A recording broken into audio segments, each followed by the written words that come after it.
Whoa, it's Wulzy. Welcome back to the Making an Extreme Demon series. I kinda left a massive gap between the last episode and this episode. I didn't mean to do that. The series isn't dying or anything, I promise. Let's take a look at where we're at. This is the first video in the series where I'm playing with my Basilisk V2 I got after my G502 started double clicking. I'm sure you'll see that in a video coming up soon. My G502 is dying significantly, so I'm using the Basilisk. It feels nice.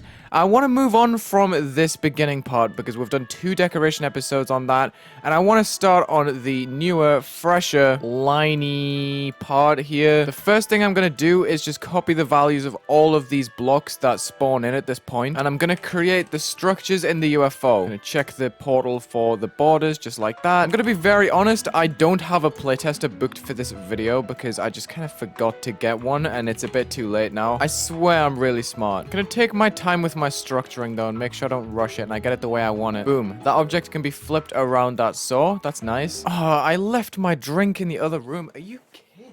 Alright, so I'm looking at this across the room, right?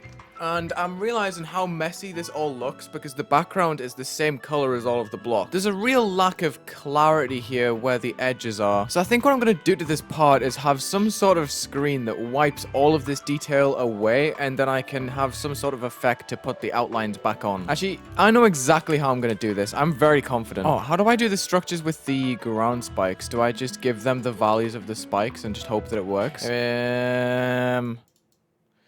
I don't know about that one. Okay, so what I'm gonna do is just extend these slopes outwards to create shapes like this. So the slopes really get their time in the spotlight here. And I guess it makes the level flow better if you think about it. I'm not too huge on that. Also, there's a really weird line here. It's the slope itself. It seems to be cursed with like a black outline forever.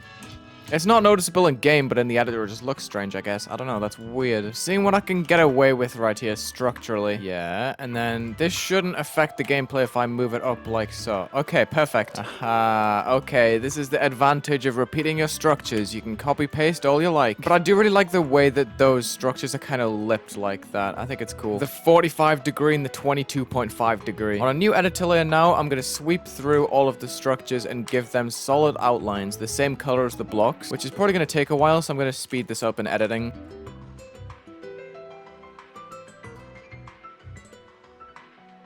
Nice, I did all my slope hitboxes first try. That is very cool of me. I ain't no noob. Wulzy be popping on Geometry Dash right now. Your favorite rapper ain't doing it like Wulzy. Okay, now it's time to check the layering of our actual blocks, which is B3 and -7. So, if we put these lines 2 Z orders above on B3 and -5. Don't fade, don't enter, just like the blocks that it's sat on top. I now need a gradient object which copies the color of whatever is behind me. And I don't quite remember what that is, so I need to double check.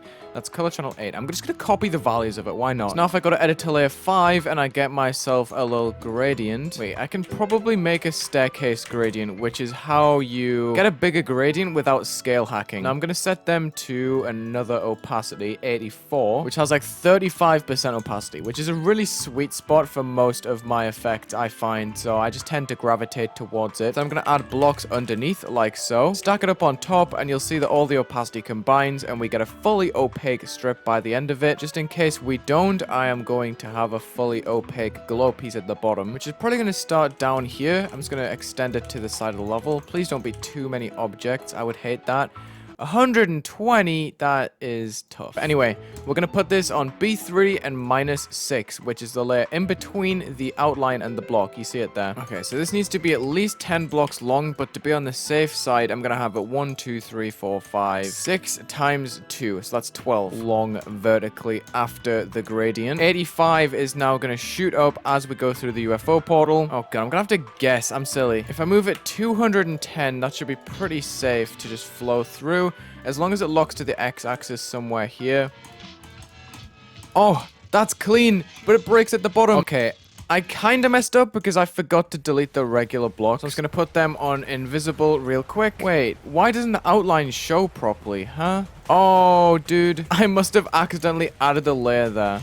Now it's in between. Okay, perfect. That is exactly what I needed. Oh my god, that's so cool. That's actually so hype. I love that. Okay, so when the screen comes up at this point, I'm gonna pick structures that I can have decoration appear from the top of. I'm actually gonna raise the Z order of the outlines of the object up to 12. So I've got a bunch of space between -6 and 12 that I can use for decoration of the blocks. Like, say I use this object, right? And it's just going to be a straight up pillar. We have the object line with a bit less brightness for the base, and we have the detail on black or something like that. Z order 1, so it's on a decent layer. That's too dark. Give me a sec. Or maybe I should have the middle on the object. Yeah, that's a really subtle detail that's going to work pretty nicely with this, I think. So the bottom layers of these can be on 86. And then after that point, we can copy paste, move it up, and give it the next group along. I have some objects that I need to half space downwards due to how the blocks are positioned. You see it right here? But that should be pretty simple to control, honestly. I can just spot it by eye. Okay, that should be the bottom set done. And I'm going to use this as a test before I move on to the top. Okay, so I'm going to guess around about this point right here is when they need to start fading on. Okay, so we just rise this up to 90 and then set these up to be invisible at first. Neato. You see it happening already as I'm just scrolling through the level, but I'm going to see how it looks in normal mode.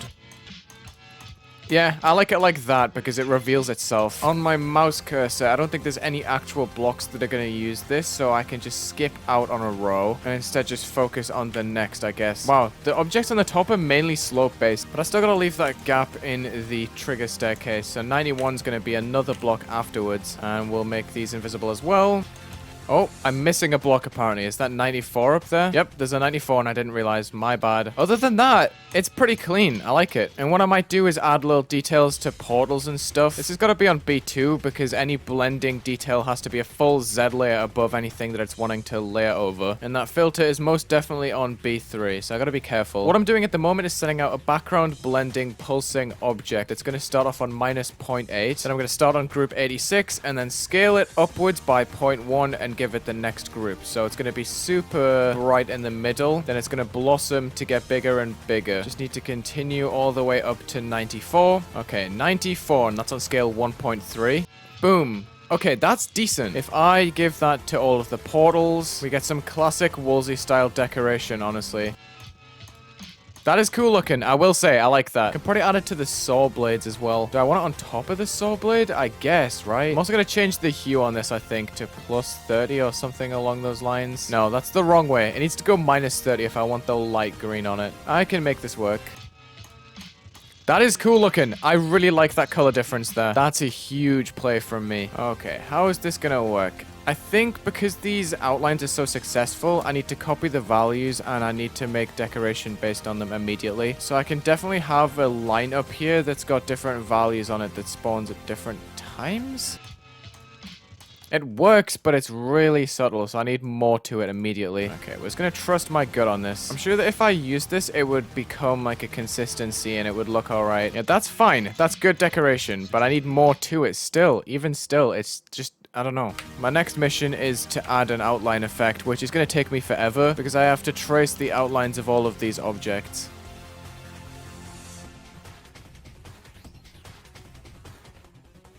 I'm just wondering if I can do like a cold sweat kind of thing. Let me just make sure all these lines are B1. That's pretty good, honestly. Don't fade. I'm gonna say black blending. Oh, great. I'm missing lines. Whoop-de-doo. So goofy. Okay, so all I have to do now is just make the sloped outlines. Just the slopes left. How do you even... Oh, God. If only you could just make objects non-collidable, non-collisionable, non-colliding. Because then I could just copy-paste all of the outlines that I've already made and just set them to passive or whatever. It won't be perfect, but it doesn't need to be. And the last thing I'm going to do is select the bottom edge lines. Going to extend these down by 1, 2, 3, 4, just in case. And same for the top side. 1, 2, 3, 4. Awesome. Now I'm going to select all of these outlines. That's 218 objects. Oh, okay. Group 95. We're going to make 5 layers of this. We have 95, 96, 97, 98. This should be high detail. I'm gonna make it 3 for low detail and 5 for high. Okay, so on the drum, like the psh, we're going to pulse all of the groups, 95 to 99, to copy the color of the background. I'm actually gonna offset these by about 3 mini steps for each group, like that. We're gonna make those 2 pulses high detail because they're not required in the low. And I'm gonna start making movements for these with the ease out easing. I'm gonna say like 0.75. So they're still moving as the pulse ends. So the actual ease out isn't gonna be too harsh on them, I don't think. These are all gonna be lined up on the same spot though. There is gonna be no staggering between these. I think if we make all of these outlines move 30 on the Y and then vary what happens on the X. So one of them's gonna go minus 40, one of them's gonna go minus 20, there's gonna be a 0, and then there's gonna be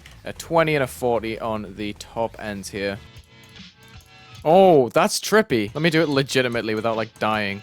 That is really cool. Okay. Obviously, I'm going to recoup these at this point. If I collect them on like a 0.1 move time with an ease in out, they all go minus 30, but they need to go the opposite way on the X to what they were assigned. So minus 40, then minus 20. It's like I'm assigning the same things, but just going from top to bottom this time instead of bottom to top. Okay. And then we can maybe have a tiny pulse. If I recollect these, that can be 0.05, 0.05. The background with a bit less brightness and a bit less hue as well. So that's probably going to show them going back into place, and then we can have another explosion. Wow, I severely underestimated the amount of time that we'd have to do this. I can have this be super long and be completely fine. Okay, well that is certainly interesting. Then for the second pulse outwards, I want this to be negative 30. So like the opposite of what we've just done.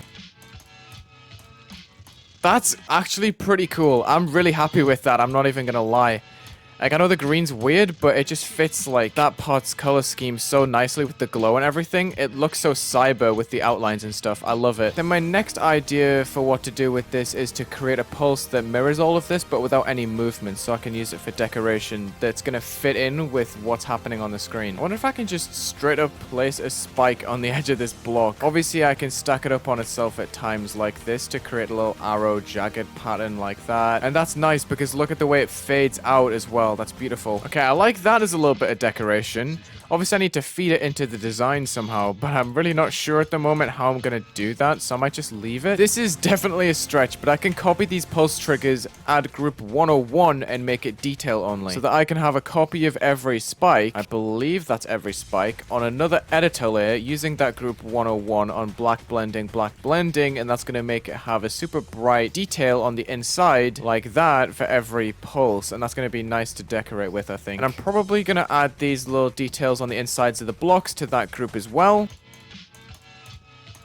Wait, this looks sick. Okay, I'm keeping that. That's where I'm ending the episode. And I don't have a playtester because I'm dumb. I'm really dumb. I'm sorry. Thank you for being patient with this series. I'll try and bring it out more often. I swear it's going to be more often than 2 weeks for sure. I'm really excited to get that whole thing swept up and have the next part started in the next episode, because then I'm going to have like a solid 10%, 20% done. It will be 16%. Okay, huge. Check the links in the description, leave a like and subscribe, and have a good day.